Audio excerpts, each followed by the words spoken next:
pesawat ekonomi domestik secara keseluruhan selama kurang lebih 2 minggu itu di angka 13 hingga 14% harga penurunan tiketnya. Ini mudah-mudahan juga membantu masyarakat yang sudah mempersiapkan diri akan pulang kampung, bertemu dengan keluarga, merayakan Idul Fitri. Yang pertama tentu kami para pembantu Presiden berupaya yang terbaik untuk bisa menjalankan apa yang menjadi arahan Bapak Presiden Prabowo Subianto, di mana beliau senantiasa ingin menghadirkan kebijakan yang pro rakyat, termasuk dalam rangka menghadapi masa mudik Lebaran tahun ini.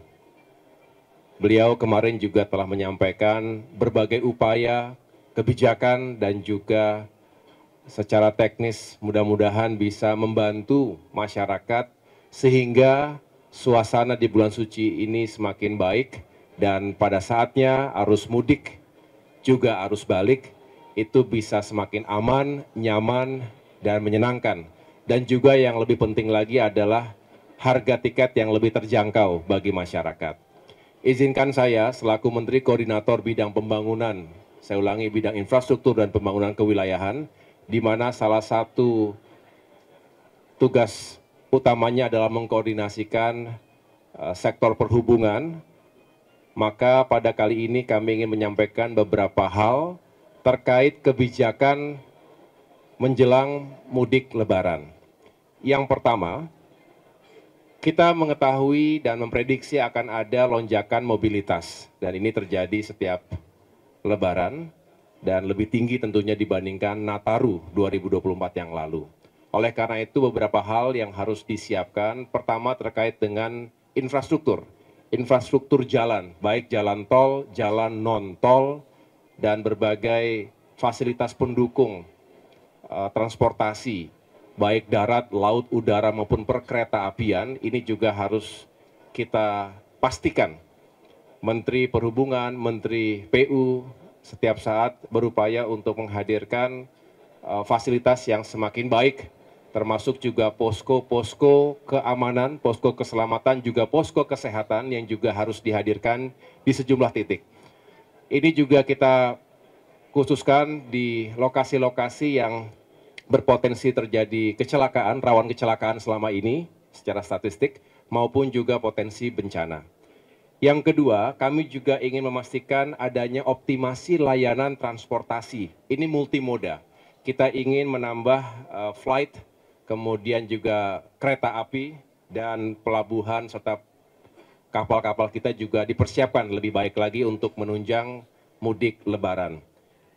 Posko terpadu lintas KL tadi juga saya sudah sampaikan, ini diharapkan juga bisa memonitor segala sesuatu yang terjadi di lapangan sehingga cepat untuk bisa mengambil keputusan dengan menggunakan sistem berbasis data termasuk AI. Kita berharap juga di sana sini dilakukan manajemen bahkan rekayasa lalu lintas jika diperlukan dan mendeteksi jika ada kepadatan yang terlalu berlebihan sehingga bisa diurai dengan mekanisme yang dijalankan oleh Kementerian Perhubungan maupun Korlantas Polri. Kita juga ingin memastikan bahwa menghindari segala bentuk kecelakaan, apalagi yang fatal. Kita ingin tegas untuk menertibkan odol. Truk-truk odol, over dimension, overload ini juga seringkali mengakibatkan kecelakaan lalu lintas. Ini tidak bisa dibiarkan. Kita ingin memastikan bahwa bukan hanya pengemudi, tapi juga para owner bertanggung jawab. Jangan sampai truk-truknya berlebihan kapasitas, terutama di jalan-jalan yang padat penduduk dan padat pengemudi, itu bisa menyebabkan kecelakaan di jalan. Kemudian kami juga sampaikan kebijakan lainnya terkait dengan upaya mengurai kemacetan. Kami juga sudah berkoordinasi dengan Kementerian PAN-RB terkait dengan mengurai kemacetan dengan cara flexible working arrangement, flexible work arrangement, atau dulu sering dikenal sebagai work from anywhere.